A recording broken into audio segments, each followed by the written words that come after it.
Eu acho que melhor do que eu apresentá-la, ela vai contar a história dela, ela vai se apresentar. Eu tive a honra de conhecê-la em março, em Brasília. Eu não conheci o trabalho dela, uma mulher que tem empreendido na psicologia há muito tempo. E, como eu disse, eu acho melhor ela contar para vocês. Sei que alguns a conhecem, quem não a conhece terá o prazer de conhecer. Com vocês, a doutora Eslide Carvalho.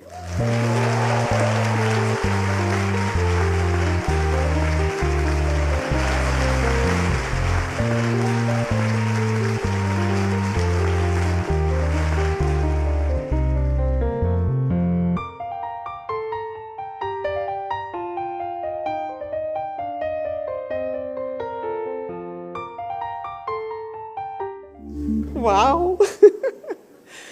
Boa tarde, muito obrigada por essa apresentação. Uau!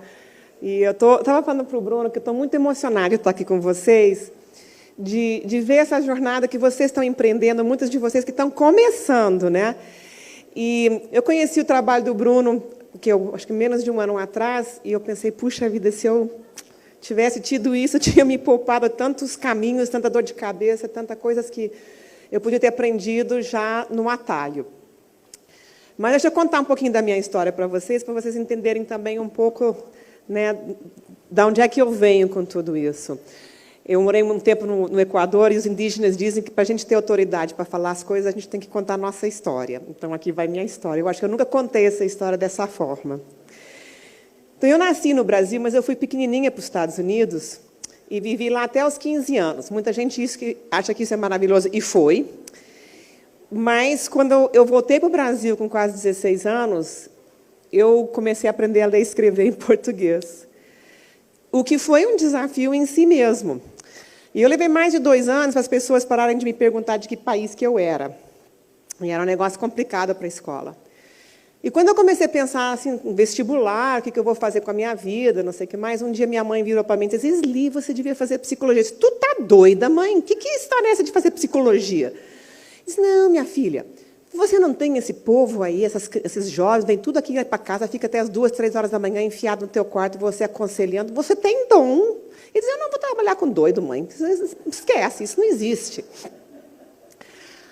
O que mãe sabe quando a gente tem 16 anos, né? Sabe nada. Mas passaram-se os anos, e na hora de fazer o vestibular, me deu uma inspiração, acho que do Divino Espírito Santo, eu resolvi fazer psicologia. Fiz psicologia em primeira opção, fiz física em segunda. Disse, vai que não passa, eu vou fazer física, porque eu gosto da matemática, eu gosto da física, eu acho que psicoterapia é lógica, eu acho que ela tem começo, meio e fim. Não é só a intuição, a gente tem que saber onde é que a gente está indo, como a colega falou mais antes. Se a gente não sabe onde é que a gente vai, qualquer caminho serve, e qualquer caminho não serve para a gente. Então, fiz psicologia, passei no vestibular. Todo mundo me dizia que eu ia morrer de fome. Eu dizia, vocês vão ver só que eu não vou morrer de fome. E acabei mudando para Brasília no meio do curso, o que me atrasou bastante. E casei também. Nesse ínterim, as coisas foram acontecendo, eu finalmente terminei. Aliás, agora em dezembro faz 39 anos. 39 anos que eu estava fazendo as contas que eu formei. E daí, 1 ano ou 2, depois que eu me formei, nasceu minha filha, e eu tinha meio que diminuído muito o trabalho, nunca tinha realmente entrado com consultório para valer, estava fazendo algumas horas por semana, sublocando horários, coisas assim. E trabalhando, basicamente, como secretária executiva bilíngue, porque meu inglês prestava para isso e era assim que eu pagava minhas contas. E o meu primeiro marido me deixou quando a minha filha tinha 2 anos. Eu acho que esse foi um dos primeiros grandes desafios da minha vida, depois da volta para o Brasil. Você sabe aquela dificuldade que a gente tem, muitas vezes, de cobrar? Olha, eu vou dizer uma coisa, sarou de uma semana para outra. Eu fui fazer as contas, assim, como é que faz para pagar aluguel do consultório, aluguel de casa, comida, colégio de menino, empregada, babá, não sei o que mais. Meu Deus do céu, se eu não cobrar, como é que vai ser? Nós vamos morrer de fome? Então, isso daí sarou ali mesmo, sabe? Mas, mesmo assim, foi aquela luta, né? Fim de semana, às vezes, dando curso, fazendo palestras, consultório, vendo como é que podia fazer, porque, naquela época, mídia social, né, contato social, rede social, como a gente falava em psicodrama, não era Facebook, entendeu? Era a gente realmente criar os contatos com as pessoas e não tínhamos esses contatos todos. Então, foi indo assim. E aí o Brasil entrou numa etapa de inflação galopante que eu acho que só tem os cabelos, quem tem os cabelos brancos, que nem eu, for da minha idade, talvez se lembre do que era a gente ter 100% de inflação mensal. Isso significava assim, que o que você cobrasse no primeiro dia do mês, você não podia cobrar no dia 15, porque você já não comprava as mesmas coisas no dia 15 que você tinha comprado no dia 1º. O supermercado subia os preços todos os meses. A gente cobrava pelo salário mínimo. O salário mínimo subia todos os meses. Então, quem é que faz conta desse jeito? Entendeu? Como é que você junta, né, orçamento, entrada e saída, se você não sabe quanto é que entra, quanto é que sai, quanto é que vai precisar sair? Né? Então, quando o aluguel tinha que subir, subia assim, 3 vezes, 4 vezes o que a gente estava pagando. Era uma coisa absurda. E eu sozinha, com a minha filha, ralando, tive um convite para ir embora para o Equador e assumir uma posição lá, porque eu trabalhava muito nessa área assim, de família, de terapia. Eu sou psicodramatista roxo de primeira formação, sou até hoje. E, uns meses antes do Collor tomar posse, eu tinha me desfeito de todos os meus dinheiros, todas as minhas poupanças, e passado nos dólares. Botei tudo debaixo do colchão. Naquela época, a gente podia comprar $4.000 para poder sair. Eu não tinha $4.000 no mundo. Eu comprei $2.500 com todas as poupanças que eu tinha, enfiei debaixo do colchão. E eu acho que foi assim, um aviso de Deus, porque um mês depois veio o convite para o Equador. E quando vocês não se lembram, talvez, mas o Collor tomou posse no dia 15 de março, porque eu lembro muito bem, e no dia 16 de março, a Zélia baixou o pacote do cruzado, e quem tinha dinheiro no banco dançou. Eu não tinha dinheiro no banco. Estava tudo debaixo do colchão. Amém. Vendi meu carro, peguei os meus dólares, peguei minha filha e fui embora para o Equador começar uma vida completamente nova, numa outra língua, num país estrangeiro. Realmente, assim, muito destemida, muito ousada, né? E fui. Essa posição me obrigava a viajar de Cuba a Chile. Então, eu tive que aprender espanhol. E era um trabalho, uma pastoral de família, e que eu tinha que, né, desenvolver diferentes projetos com mulheres, com refugiados. Muito do que estava acontecendo nessa época, tinha muita guerra civil em Honduras, Guatemala, o Peru, né, muitos movimentos terroristas. Então, a gente fazia intervenções para ajudar essas pessoas em termos de desastre. E a minha pastoral era a única pastoral que acabou ganhando um pouco de dinheiro, porque eu escrevia uns folhetos, fazia uns cadernos, escrevia umas coisas, vendia baratinho, mas eu pensava, como é que a gente vai fazer? Se o dinheiro só entra e sai e não fica nada, como é que vai ser para a próxima pessoa ou para os próximos projetos? Hoje, olhando para trás, eu pensei, isso é a primeira vez que eu realmente tinha um estalo de empreendedoras, né? Que a gente não tem que gastar todo o nosso dinheiro naquilo que não é pão. A gente tem que gastar dinheiro naquilo que vai realmente devolver, trazer de volta para nós alguma coisa que vai permitir o reinvestimento também. Isso chama semente.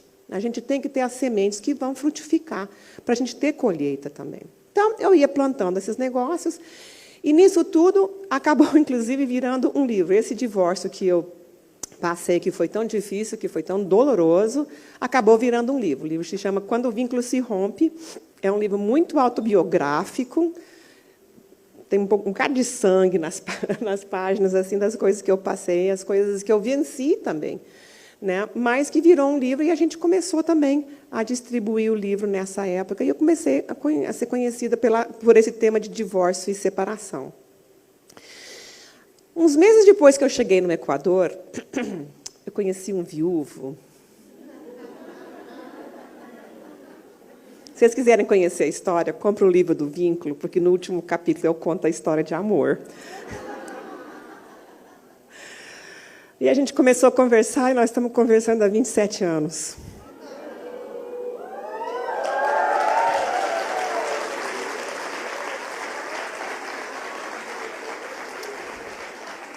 E eu quero honrar meu marido, porque muito do que eu venci, do que eu consegui fazer, é porque ele trouxe estabilidade para a minha vida. Ele ama minha filha, ele é o avô dos meus netos. E ele trouxe uma estabilidade e uma fé no que eu sou capaz de fazer, que realmente me permitiu lançar e fazer coisas. E lançada eu precisei ser realmente, porque este estimado marido maravilhoso se mudava a cada 4 ou 5 anos, de país e de língua. Então, lá fui eu, Equador, Colorado Springs, Equador, Colorado Springs, Bolívia, fui morar nas alturas, lá em La Paz, 4.000 metros que Deus fez para a lhama. Eu prometo que aquilo não foi feito para ser humano. É alto demais. Depois de volta para os Estados Unidos, mais uma vez para o Equador, Dallas, e assim foi indo. Cada um desses lugares significava ter que começar de novo na minha profissão. Numa língua diferente, com costumes diferentes, com culturas diferentes. Eu, brasileirinha aqui, que não sou tão brasileira às vezes, eu tenho uma alma gringa também, tentando entender culturas indígenas, outras línguas, outros costumes, né? E a interpretação cultural de tudo isso, né? Então, numa dessas andanças aí, eu estava em Colorado Springs, no começo do nosso casamento, e estava um negócio me incomodando, me atrapalhando muito, e meu marido me disse assim, a gente tem um convênio da empresa com um pessoal aí que faz terapia, e eles te dão 6 sessões de graça, por que você não vai lá? Eu disse, opa, não tinha psicodramatista na cidade onde eu morava, e eu disse, bom, é melhor tudo que tu mesmo, entendeu? Vamos embora. E eu fui lá e contei para a colega, né, para a psicóloga, o que era meu problema, e ela olhou para mim e disse assim, eu acho que você tem indicação para EMDR. Eu disse, EMDR? O que é esse trem? Aí ela me deu umas coisas para escrever, para eu ler, isso assim foi em 95. Eu sou vovozinha de EMDR. E ela me explicou o negócio, eu olhei para a cara dela e disse assim, mexe o olhinho e sara de trauma? Como é que é? Conta de novo. Você acha que eu vou acreditar nesse negócio de mexer o olhinho e sarar de lembrança ruim? É científico. Eu estou pagando para ver. Eu paguei para ver mesmo. Fui lá, voltei, fiz minha primeira sessão. Eu saí tão impressionada da minha primeira sessão de MDR, que eu cheguei em casa, virei para o meu marido e disse, olha, maridinho, pode puxar o plástico, porque nos Estados Unidos a gente era pobre também, porque, né, não é fácil viver lá com a continha contadinha. Puxa o plástico, que eu aprendi a fazer esse trem, e, se Deus quiser, um dia você vai voltar para o Equador e nós vamos levar isso para lá. Isso foi em 95, 96 eu fiz o nível 1, 97 eu fiz o nível 2 com a própria Francine Shapiro, que foi quem descobriu isso em 87. Em 98, meu marido foi transferido para o Equador. Em 99, eu comecei a levar o MDR para o Equador. Eu esqueci de contar que, quando eu fui em 90, eu tinha começado uma turma de formação em psicodrama, porque já fazia muito disso. Então, eu já tinha um pessoal articulado por lá, que eu fui encaminhando também para conhecerem essa abordagem. E aí a gente foi trazendo o pessoal. E, nisso, eu também fui desenvolvendo a minha carreira como MDRista. Primeiro como terapeuta, depois como facilitadora e supervisora, eventualmente como treinadora, e hoje, inclusive, como treinadora de treinadoras pelo Instituto de MDR. Isso dá rios de dinheiro? Não. Mas saber o que fazer com isso dá. Né? Então, em 2004, eu dei o meu primeiro curso de formação de MDR, que é o meu nicho hoje em dia, aqui no Brasil, no Rio de Janeiro. 2 anos depois, o meu marido foi transferido para o Brasil. E eu disse, ai, agora daqui ninguém me tira. E mesmo depois de uns anos que ele aposentou, aqueles uns anos mais velho do que eu disse, bom, agora nós ficamos. E isso me deu a oportunidade, mais uma vez, que eu tinha feito isso um pouco no Equador, de poder montar um curso de formação do jeito que eu queria fazer, do jeito que eu queria ter aprendido. Só que aqui no Brasil, o Brasil é um país continental. Vocês sabem quantos psicólogos nós temos? 234 mil estavam registrados no CRP. Eu só formei 2.200 até agora. É muito pouco. Eu tenho ambições de formar pelo menos a metade. Né? Então, eu comecei a formar, dar alguns cursos. Mas ninguém conhecia isso. Ninguém sabia o que era essa coisa. Né? Então, tinha que divulgar, tinha que fazer palestra. E aí estava começando a surgir coisa de Facebook, de online, de não sei o que mais. Mas ainda estava muito tênue nessas coisas. E aí, um dia, veio um professor dos Estados Unidos e estava vendendo os livros dele, e a gente sentou para almoçar, e ele comentou que o livro dele tinha saído de graça. Eu disse, como assim teu livro saiu de graça? Eu disse, não, porque a gente faz tudo pelo Create Space na Amazon, e a gente pode fazer a capa, a gente pode fazer o livro, a gente faz o upload, a gente corrige, e a gente só faz receber quando vende. E quanto é que custa isso? 0. Eu disse, como 0? 0 é assim, 0. Eu fiquei encafifada, sabe? Eu sou agradecida até hoje para ele, porque assim, eu estava começando a dar formação numa abordagem onde ninguém sabia o que era e ninguém tinha livro para estudar, né? Não tinha livros para ler. Então, tinha que dar um jeito. Então, comecei a escrever algumas coisas, comecei a traduzir algumas coisas, para encurtar a história, e isso virou uma editora. Uma editora que hoje tem mais de 25 exemplares, e a gente publica em 3 idiomas, em português, em espanhol e em inglês, e principalmente em português, para poder servir a nossa comunidade de terapeutas MDR. Então, não foi uma coisa assim que eu pensasse de fazer, né? Porque realmente assim, meus dons linguísticos eu sempre achei bastante limitados. Mas foi uma coisa que a necessidade criou e a oportunidade apareceu, né? Eu acho que assim, eu agradeço a Deus, porque eu acho que assim, em Colorado Springs eu estava no lugar certo, na hora certa, no momento certo, com a pessoa certa, que me introduziu ao MDR, porque senão teria passado batido. E assim foi indo essas coisas. E para poder servir essa comunidade, a gente teve que fazer outras coisas, porque as pessoas queriam crescer mais, elas queriam ter mais cursos, então eu não dou conta de viajar isso tudo, o Brasil é enorme. A gente começou também a dar cursos online, não de formação, mas os cursos mais avançados, e fazer website e outras coisas mais. Então, essa é um pouco a minha história, entendeu? E eu quero compartilhar com vocês também algumas das coisas que eu acho que me ajudaram a chegar lá. 4 anos atrás eu tive câncer de tireoide. Quando a gente olha num papel e vê que diz positivo para um câncer, a gente para e pensa no que realmente é importante na vida. E eu acho que hoje a palavra que me faz vir aqui, me faz viajar, me faz ainda continuar fazendo as coisas que eu faço, é a palavra legado. E eu acho que é por isso que eu estou tão emocionada de ver vocês aqui, né? De ver uma nova geração de colegas surgindo e se interessando e querendo servir a comunidade, servir as pessoas, de poder realmente oferecer bons serviços e que sejam conhecidos por trabalhos e serviços de excelência. E isso me inspira. Isso tem me inspirado muito hoje de tarde, vendo vocês aqui. Então, eu quero dar um pouquinho do que eu aprendi para vocês, que eu espero que vocês possam também aprender. É um curso que eu dou online. Se vocês me inscreverem, no final tem meu e-mail. Se vocês me inscreverem, eu dou acesso para o curso inteiro, ele é curtinho. Se vocês quiserem mais informações, mas está aqui. Então, eu falo que o MDR... ou ser psicólogo, melhor dito, está aí as coisas, aí está um pouquinho do que eu sou. Sou casada e tenho 2 netos maravilhosos. Eu acho que, assim, para a gente ser bem-sucedido, o bom profissional liberal em geral, mas nós, como psicólogos, que é o que eu entendo mais, precisamos ter 3 papéis bem desenvolvidos. E eu quero falar desses papéis rapidamente para vocês. Eu realmente sempre quis viver da minha profissão, né? Pessoal, quando meu primeiro marido me deixou, eu me dei um prazo de 1 ano para conseguir viver da profissão. Se eu não conseguisse pagar minhas contas no final de 1 ano, eu ia voltar a ser secretária executiva bilíngue. Eu detestava fazer aquilo. Eu fazia aquilo para pagar a conta, entendeu? Fazia bem, mas não gostava.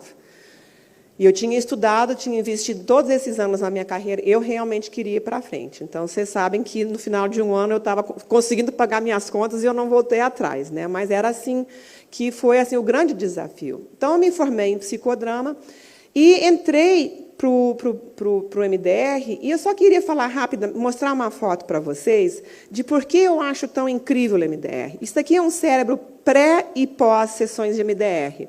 Vocês podem ver como esse daqui está todo iluminado, né? Essas são as áreas em que o nosso cérebro não conseguiu processar lembranças difíceis, lembranças adversas.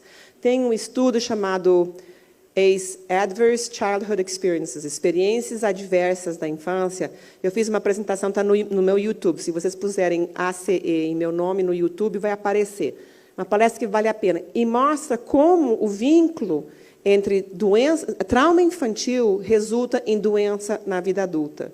Entendeu? Quando eu estudei esse negócio, eu entendi também por que eu tive um câncer, né, com menos de 60 anos. Né? Então, como essas coisas vão acontecendo. E como essa terapia de mexer o olhinho transforma este cérebro naquele.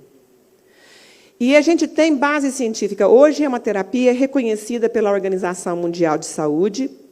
Ela tem mais de 200 estudos comprovando a sua eficácia.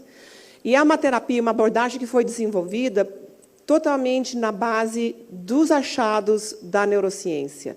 E é uma das terapias reconhecidas pelo Registro Nacional dos Estados Unidos, que é baseada em evidência. Então, hoje, a Organização Mundial de Saúde reconhece 2 terapias como eficazes para traumas. Uma vocês conhecem, em geral, é a TCC, que funciona, mas exige dever de casa e exige exposição. E a outra é o MDR. Né? Então, eu quero convidar vocês a conhecerem um pouco mais, porque é uma terapia ainda muito pouco conhecida, mas eu não quero gastar meu tempo todo aqui, porque vocês podem ver isso online. E eu fui me interessando por marketing meio que assim, sem querer. O meu pai trabalhava muito em relações humanas, ele era diretor de RH em muitas coisas. Então, ele conversava sobre o que ele lia, o que ele estudava, os livros que ele estava. Então, eu fui assim, me interessando meio que de gaiata na história. Mas uns 10, 12, 15 anos atrás, eu li esse livro do Pai Rico, Pai Pobre, do Roberto Kiyosaki. E aí ele me explicou, nesse negócio que eu estava falando, ele falou sobre como a gente, como liberal, ele faz um quadradinho, e um dos quadradinhos, que é onde eu me enquadrava, nós, como profissional liberal, a gente só ganha mais dinheiro se a gente trabalhar mais horas. Eu dizer, opa, eu não quero ficar nessa, não, porque, pelo contrário, eu nunca aguentei trabalhar em consultório mais do que 20, 22 horas por semana. Eu, emocionalmente e fisicamente, nunca consegui. Então, para eu ganhar mais dinheiro, e eu gostaria de ganhar um pouco mais de dinheiro para poder aposentar com um pouco de tranquilidade, e com essas mudanças todas, cada vez que a gente se mudava, a gente perdia muito dinheiro e começava tudo de novo, vendia geladeira barato, comprava geladeira cara, vendia fogão barato, comprava fogão. Era desse jeito. Então, assim, para eu poder aposentar, como é que eu vou fazer? Então, esse livro me deu um pouco essas luzes. Assim, eu tenho que aprender a descobrir a forma da multiplicação. E como é que eu posso me multiplicar de outras formas, onde eu posso ganhar dinheiro sem estar fisicamente presente. Aprendam isso. Como é que a gente ganha dinheiro sem estar fisicamente presente? De forma que, enquanto a gente dorme, as coisas estão acontecendo. Eu não vou dizer que eu cheguei lá, mas eu estou me aproximando, que é muito do que o mundo digital hoje nos permite fazer. O Bruno tem doutorado nisso aí, os cursos dele são fantásticos. Né? Então, tem 3 papéis. O primeiro papel que eu quero falar rapidamente é o papel de terapeuta. Esse é o papel que todo mundo faz bem, em geral, conhece bem. Né? Que é o terapeuta que tem que estudar, que tem que procurar se certificar, tem que procurar certificações e outros estudos para poder continuar, se quer fazer estudos mais práticos, ou se quer fazer um mestrado para fazer uma vida mais acadêmica. E esse mundo acadêmico não é um mundo que realmente produz muito dinheiro, mas produz muita coisa científica. Eu sei porque a minha filha hoje está no Canadá abrindo um doutorado em psicologia. Mas não é uma coisa assim, é aquele salário. E, assim, se você quer viver de assalariado, esse é o caminho. Nunca foi algo que me chamasse a atenção. Eu não gosto de chefe, gente. Não gosto de ter chefe, não gosto que me mande fazer as coisas. Eu gosto de fazer eu tenho visão, eu tenho projetos, eu tenho olhar, eu quero investir nas pessoas. Não quero ninguém me dizendo o que fazer. Então, esse negócio de emprego, para mim, nunca deu muito certo, não. Também a gente precisa ter supervisão de casa. Gente, a gente aprende a ser bom terapeuta com supervisão, é com mentoreio. É isso daí que vai nos ajudar. Tá? Cursos são muito bons. Mas eu olho para trás e penso assim, quem foi que realmente me ajudou a me tornar bom terapeuta? Eu me lembro do Di Loreto, que gastou 4 anos comigo. E com uma turma de nós em Brasília, vindo todos os meses, gastando 16 horas, fim de semana, né, ensinando para a gente como é que a gente faz boa terapia. E assim, um dos maiores prêmios que eu guardo na minha caixa de tesouros interno foi no dia do meu aniversário, eu estava grávida da minha filha. Ele virou para mim, depois que eu expus meu caso, e ele virou para todo mundo e disse assim, isso é um trabalho clínico. Yes! Sabe? Eu guardo isso no meu coração, porque quando eu acho que eu estou porcaria, que eu não sei fazer as coisas, eu me lembro, mas o Di Loreto me disse que eu sei trabalhar. E aí eu puxo lá de volta. Então, façam supervisão, procurem pessoas, terapeutas que você admira, né, e que você quer ser igual, quer ser como eles quando você crescer e for grande, e vai ser aprendiz dessas pessoas. Eu acredito muito na aprendizagem por aprendiz mesmo. E hoje tem muita coisa do coaching, que eu acho que assim, é uma outra forma da gente também procurar ajuda, inclusive para aprender como a gente melhorar. Isso que o Bruno estava falando um pouquinho antes de eu falar, né, da gente procurar pessoas que podem nos instruir. Ó, melhora aqui, faz aquilo, uma dica assim. E, às vezes, essas dicas realmente valem R$10.000, porque ela muda o rumo do teu trabalho. E como a gente trabalha assim, nesse sentido, é importante a gente ter pessoas em quem a gente confia e que podem nos ensinar a ser melhores terapeutas. Mas tem um outro papel que os psicólogos, em geral, não gostam, porque eu já descobri que a maioria dos meus colegas tem trauma de matemática. Gente, MDR cura trauma de matemática. Se você duvida, compre meu livro de Resolva Seu Passado, que tem um caso lá de uma colega que estava traumatizada pelos professores, né? Então, isso acontece, mas não adianta. Vocês curem os seus traumas, porque a gente tem que lidar com essa parte financeira. Ou então tem uma pessoa de muita confiança que pode te instruir, te orientar, que nem sempre é o contador, mas que deveria ser. Então, vocês precisam ter essa documentação. Uma das coisas que me aconteceu nos Estados Unidos, hoje eu tenho 5 licenças em 4 países, em 3 línguas, porque cada vez que você se muda nos Estados Unidos, de um estado para o outro, você tem que fazer seu CRP de novo. E nas primeiras andanças, eu tive um emprego, durante 1 ano e meio, que eu trabalhei num hospital, que me pagava $11,34. Era uma mixaria. E trabalhava de plantão, ainda por cima, nem sempre tinha trabalho. O que eu aprendi foi assim, foi o estágio pago que eu não tinha feito quando eu estava na faculdade. Deu um salto qualitativo na minha vida. Mas me ensinou muito a questão de documentação, de como guardar prontuário, como é que a gente lida com sigilo, como é que a gente cuida dos pacientes, como é que a gente registra essas coisas, como é que é a importância da documentação, especialmente num país que te obriga a ter seguro contra a má prática, porque o povo te bota na justiça. Então, você não pode ficar bobeando, entendeu? Você tem que trabalhar bem e você tem que mostrar que você trabalha bem. Você tem que provar que você fez o que você está dizendo que você fez. Então, essa documentação, esses arquivos, onde é que você guarda isso? Quem tem acesso? No mundo digital, hackers, cuidado, como é que a gente faz para ter esses backups? Entendeu? É importante isso. Tem que aprender a gerenciar questões financeiras. Você sabe quanto é que você ganha? Você sabe quanto é que você gasta?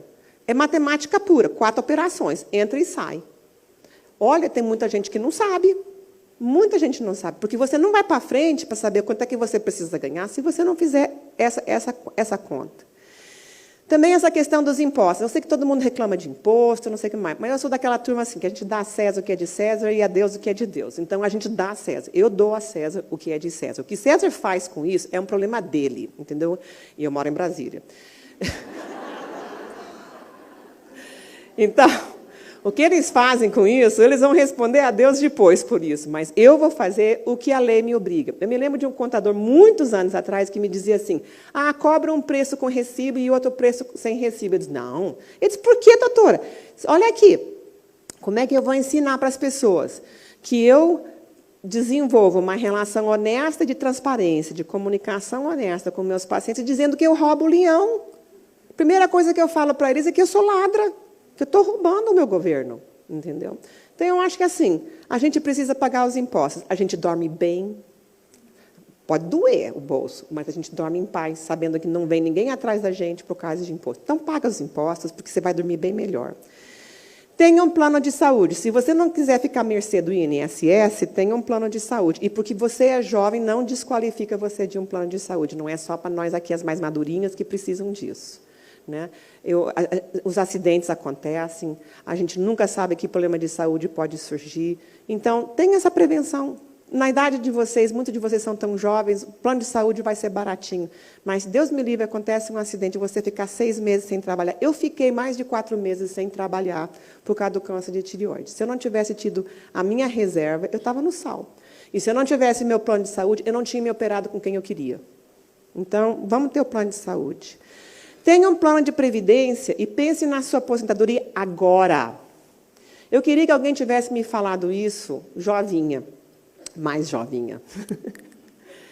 É o milagre do juro composto. Se vocês abrirem uma caderneta de poupança, todos os meses vocês puserem o dinheirinho lá, e todos os meses vocês não tirarem o dinheirinho de lá, esse dinheirinho vira um dinheirão daqui 30 anos, daqui 40 anos. Vira a tua aposentadoria. Mas você não pode botar R$1.000, R$100, R$50 e tirar. Então, se você quiser ter um plano de previdência, em vez de pagar para o banco fazer isso, se você tem essa disciplina, então não faça o plano de previdência. Junte o seu dinheiro você, mas todos os meses você põe lá, deixa lá quietinho e deixa o juro composto fazer o milagre. Porque se vocês puserem na ponta do lápis, é impressionante o que esse dinheiro vai crescer. Aí também, como é que a gente faz? No meu tempo de Brasília, que hoje já mudou um pouco, mas no meu tempo de Brasília, dezembro, janeiro, fevereiro e julho, a cidade era absolutamente vazia. Se você precisasse de um psiquiatra, de um médico, dia 13 de janeiro, tu estava um sal, porque não tinha. Então, a gente tinha que se organizar, e eu acho que, de certa forma, eu ainda tenho que me organizar dessa forma, para ganhar 13 salários em 9 meses. Porque é assim. Né? Muito dos nossos consultórios tem temporários. Olha, chega dezembro, meu consultório mesmo agora, essa semana já está assim, eu já estou vendo furos na grade. Minha agenda está sempre entupida. Ah, está chegando o Natal, pronto. Ah, não, eu vou viajar, eu já vou parar, depois a gente conversa, o ano que vem, janeiro, deserto total. Então, como é que você vai pagar seu aluguel se você não está prevenido? Então, a minha dica... Eu fiz a conta só para ficar fácil, porque eu sei que as pessoas estão, sabe, matematicamente descapacitadas. Então, se você quiser ganhar R$1.000 por mês, todos os meses, por 13 meses, né, você precisa ganhar esses 13 salários nos 9 meses. Então, você tem que ganhar R$1.445, gastar os 1.000 e guardar os 445 todos os meses, porque se você gastar os 445, depois você não tem. Então, você faça a conta. Você quer ganhar 10 mil por mês? Essa é a conta que você tem que fazer. Quanto que você tem que ganhar nesses 9 meses para poder suprir os outros meses que você não vai ganhar, possivelmente, esse salário integral? Faça as contas. Também é importante a gente ter esse poupança e um capital de giro de pelo menos 6 meses de salário guardadinhos na poupança. Isso é diferente daquela poupança da aposentadoria. Aquela é intocável, aquela você esquece que ela existe. Você põe o dinheiro lá todos os meses e é um fundo assim que acabou. Não, você tem outra poupança, que é a poupança da emergência, né? Que é essa assim, quando a gente fica 4 meses sem trabalhar e não entra um tostão. Né? E as contas continuam chegando. Então, esse é o dinheiro que a gente tem que ter na poupança para as emergências. Então, a primeira poupança que você tem que fazer é essa daqui. Junta a sua emergência. Você tem que poder cobrir as suas despesas por 6 meses com essa poupança. Se você ficar 6 meses sem trabalhar, você ganha R$10.000 por mês, então você precisa ter R$60.000 nessa poupança, que é a poupança da emergência, porque a gente não sabe o dia de amanhã. Outra coisa que eu acredito, isso aqui é uma coisa assim, pessoal minha, muito pessoal minha, pelas minhas convicções religiosas, mas eu acredito muito em investir no bem, em fazer caridade, sabe, eu fiz muito trabalho pastoral, muito trabalho de igreja, muito trabalho de ajuda humanitária. E eu acredito muito nisso. A Bíblia diz que a pura religião é ajudar as viúvas e os órfãos. Então, eu acho que a gente tem que devolver para a comunidade, a gente tem que ajudar. Na Trauma Clinic que eu desenvolvi lá em Brasília, todo mundo tem que ter um atendimento social. Não pode ter 2, a não ser que peça permissão, mas não pode ter 0. Todo mundo tem que ter um atendimento social. Um atendimento social assim, que a gente cobra R$50, R$40. Mas a gente atende, porque isso é uma convicção, é um valor que rege, né, a nossa profissão, a minha convicção de trabalho. Eu acho que, assim, pessoalmente, eu acredito em dar o dízimo, de dar 10% do que eu ganho para investimentos em caridade, em ajuda humanitária, seja onde for, onde você sentir no seu coração de colocar, como a gente fala. Mas eu acredito muito que, assim, se a gente plantar o bem, a gente vai colher o bem. E na hora que a gente precisa, essas coisas voltam para a gente, como eu já vivi. Eu já tive muita gente que me ajudou na hora em que eu precisei. Né? Por quê? Porque eu não fiz isso com essa intenção, mas eu sei que quem ajuda o pobre, a Deus empresta, né? E ninguém é devedor a Deus. Então, ele não é devedor a ninguém. Então, eu sugiro que pense nisso. Isso não é obrigatório, isso daqui é uma dica que eu dou. Mas eu vou ser sincera, seja qual for a sua crença, isso funciona. Isso funciona. Porque quando a gente dá isso em reconhecimento, tem um poder maior do que nós, que se responsabiliza em pagar as nossas contas. E aí vem o papel do marketing, que é o que, né, nos juntou aqui. Né, que eu sempre digo, o curso do Bruno é fantástico, realmente. Então, quando a gente fala de marketing, para psicólogo, parece que assim, a gente está falando palavrão. Vocês já tiveram essa experiência? Parece que a gente tem lepra. Como assim marketing para psicólogos? Entendeu? E como assim não? Entendeu? Parece assim que a gente é tudo vendedor, né, de carro usado e desonesto. Não é isso. Né? A gente sabe que não é isso. O que é o marketing? É contar para os outros, para as outras pessoas, sobre algo que funciona e dá certo. Quantas vezes você não pergunta, fulano, você não conhece um médico que faz operação assim, assim, assim, assado? Você recomenda alguém? Isso é uma forma de marketing. Ah, eu conheço o fulano, ele é ótimo, ele é fantástico. Isso é marketing. Só que é no boca a boca, que é uma das formas mais eficazes que existe. Né? Então, eu não tenho que falar isso para vocês, porque vocês já estão aqui, mas a gente tem que convencer os outros colegas que realmente marketing pode ser uma coisa muito bem feita, desde que a gente saiba vender a nossa prática de uma forma ética, de uma forma interessante e de uma forma eficaz. Sabe? Ética acima de tudo, a gente não vai prometer o que a gente não pode cumprir, né? E a gente vai ser elegante, a gente vai ser cuidadosa, mas a gente vai também dizer, olha, eu tenho esses resultados. Né? Eu fiz uma pesquisa com o médico que me atendeu na radiologia, na medicina nuclear, quando eu tive câncer de tireoide, virou meu amigo e a gente fez uma pesquisa sobre fobia de agulha. Eles não acreditavam que MDR pudesse curar fobia de agulha e que fosse aparecer numa tomografia SPECT. Fizeram um pouco assim, por deferência, a nossa amizade. Pois eles agora estão... A gente está publicando nos Estados Unidos as neuroimagens pré e pós. 3 sessões de MDR, a primeira vez, a pior vez e a próxima vez que você tiver que enfrentar uma agulha, em 3 sessões as pessoas estavam... Teve uma que apareceu já de tatuagem. E uma que não engravidava... com medo de agulha, nós não pudemos fazer a tomografia do follow-up. Por quê? Porque estava grávida. Né? Então, a gente tem que falar dos resultados, né, do que funciona. E eu, pessoalmente, digo assim, terapia não se faz mais como antigamente, porque eu encontrei uma forma de fazer terapia que é rápida, que é eficaz e que dá resultado. A coisa realmente funciona. Então, vocês estão vendo assim, eu sou muito entusiasmado pelo que eu faço. Eu sei vender o que eu estou fazendo, porque eu acredito no que eu estou fazendo. Né? E isso que as pessoas colocam aqui hoje também, né? Da nossa essência, da nossa crença. Se você não acredita no que você faz, pendura a chuteira, arruma outra coisa. Ou faz terapia para descobrir por que não. Entendeu? Mas não é por aí. Então, eu acho que é importante a gente poder conhecer e reconhecer o nosso nicho de atendimento. A gente não tem que fazer tudo. Sabe, eu não atendo criança. Agora, manda uma velhinha para mim para ver se eu não fico feliz. Entendeu? Adolescente, minha mãe dizia que era tudo capeta. Eu acho que meio... são difíceis de atender. Eu não atendo adolescente, eu não tenho esse dom. Eu tenho 4 anos de formação em terapia infantil de adolescente.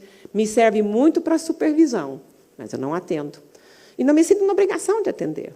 Né? Então, assim, se você não tem dom para aquilo, não faça, porque a gente faz bem aquilo que a gente tem dom, aquilo que a gente gosta, aquilo que faz... chama a gente, sabe, as lombrigas, fica tudo feliz. É isso que a gente tem que fazer. E, finalmente, eu não vou falar muito sobre as outras coisas, porque eu acho que o curso que o Bruno dá fala demais, assim, dos folhetos, dos e-mails, dos websites, das palestras. Né? A primeira website que nós fizemos, eu fiz. Eu, com esses meus lindos cabelos, com a minha idade, com a minha geração, gente, eu me viro com website. Eu estou apanhando com o WordPress, mas eu já fiz muitos websites, já fiz muitas outras coisas, porque eu quis aprender. Entendeu? Então, a idade não é impedimento. A gente pode aprender essas coisas, e tem formas fáceis e tem formas mais complicadas. O WordPress está me custando, entendeu? Mas eu vou aprender. Né? E eu acho que assim, tem coisas que a gente pode fazer, os nossos websites, essas coisas, para a gente divulgar. com cuidado, com ética, com simpatia, com empatia, e poder fazer isso. Hoje eu tenho vídeos no YouTube, né, que vocês podem, inclusive, sessões de MDR, né, porque assim, eu sou do tipo assim, que mata a cobra e mostra o pau. Vocês querem ver como é que funciona? Vão lá olhar, porque tem lá. E, né, como a gente precisa ter tudo isso, o website, os vídeos. Hoje eu faço cursos online, porque eu quero parar de viajar tanto. Né, faço os vídeos. Pelas circunstâncias da minha vida, eu dou os cursos online em português, em espanhol e em inglês, porque eu sou muito amostrada, como diz a minha gente. A senhora está muito amostrada. Né? Mas eu posso. Né? Eu aprendi bem o suficiente. Eu me dediquei a aprender essas línguas. E foram assim, meio quer ou não quer, você tem que aprender. Para poder fazer terapia numa outra língua, você tem que falar bem. Então, eu me esforcei em aprender bem espanhol. Português foi na marra. Entendeu? Eu morava aqui, eu tinha que passar no vestibular, tinha que dar um jeito de aprender a falar isso daqui. Mas hoje me servem muito esses desafios, o que eram obstáculos para mim na vida, hoje realmente se tornaram coisas que me ajudam, oportunidades que me abrem diante de mim.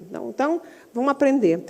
E hoje, né, 4 anos atrás, 2, 3 meses antes do meu diagnóstico, eu abri a Trauma Clinic, que é onde eu fui desenvolvendo a minha forma de trabalhar. E hoje eu estou vendendo o licenciamento da metodologia Trauma Clinic. Você quer aprender a trabalhar que nem eu? Vem falar comigo, entendeu? Porque é isso que nós estamos desenvolvendo com a terapia MDR, com essas terapias de reprocessamento. E é isso que eu falo em termos de legado, e é com isso que eu quero terminar. A importância da gente aprender as coisas, mas não só para si, para os outros. Eu não quero morrer com tudo isso. Eu quero ensinar isso. Eu quero passar isso adiante. Hoje, eu estou pensando até se eu vou continuar no consultório. O que me segura no consultório hoje são os meus intensivos. Eu faço intensivos de 2 dias. Eu boto a vida da pessoa no lugar em 2 dias. A gente arruma a vida da pessoa em 2 dias. Muita coisa. Não vou dizer 100%, mas muita coisa em 2 dias. Quem diz que terapia tem que demorar? Quem foi que falou que tem que ser para sempre? Quem diz que a gente tem que fazer 20 anos de terapia? Quem diz que a gente faz 5 anos e não sai do lugar? Deus me livre. Entendeu? Tem que fazer. Dá para fazer em 2 dias? Dá para fazer em 2 dias. Quer ver? Vem bem. Entendeu? É isso que me segura lá, porque isso me encanta. Desculpe. É que eu fico muito entusiasmada. Então, o que acontece? Eu começo no começo da vida da pessoa e eu vou limpando todas as lembranças difíceis, as coisas ruins que aconteceram com ela até o dia de hoje. Se der tempo, a gente arruma tudo. Mas os fundamentos a gente arruma. E aí a pessoa vai... E como as pessoas continuam reprocessando depois da sessão, enquanto elas dormem, entendeu? Elas continuam fazendo terapia de graça, enquanto elas estão dormindo. Então, assim, é uma forma muito interessante. Isso me segura, porque em dois dias eu lembro de tudo, porque hoje em dia lembrar de tudo é um problema. É um problema. Então, assim, eu já não lembro mais se o paciente que está comigo há 1 ano, se a mãe está viva ou não. Eu não lembro mais, tem que ver o prontuário de novo. Mas no intensivo eu lembro tudo. Eu monto um plano de tratamento, eu ponho os alvos de terapia. O que nós vamos fazer? Terapia é lógica, ela é matemática. A gente monta o plano de tratamento, a gente trabalha tudo aquilo e a gente arremata. Então, dá para fazer isso. Então, é esse tipo de terapia que hoje eu estou ensinando. Eu tenho 40 anos de profissão, quero ensinar isso, quero passar isso adiante. Então, eu desenvolvi esse licenciamento. Inicialmente, eu pensei até em fazer tipo franquia. Os consultores ficaram me olhando assim, como assim? Mas eu expliquei e eles toparam. Depois a gente modificou, porque terapia não pode ser tão igualzinha, sabe? A cortina não tem que ser tão cor-de-rosa e tudo mais. Dá para a gente ter mais espaço para respirar. Mas dá para aprender a trabalhar como a gente trabalha. Então, isso que o Bruno está lançando de novo aí do trabalho de mentoria, nessa área de marketing, é o que eu faço na área de psicoterapia. Sabe? De andar junto, toda semana tem supervisão, todo mês a gente ensina, a gente abre portas para os cursos, a gente vai orientando, vai vendo não só os casos, mas a sua profissão, como é que a gente trabalha. Era isso que eu queria compartilhar com vocês. Eu espero que seja útil, eu espero que vocês deem certo, espero que vocês sejam muito felizes, ganhem dinheiro. Não precisa ganhar muito dinheiro, mas pode também ganhar muito dinheiro. Mas que a gente possa viver da nossa profissão de uma forma honrada, de uma forma íntegra, de uma forma ética, e que a gente possa realmente abençoar as outras pessoas com o que a gente faz. Muito obrigada.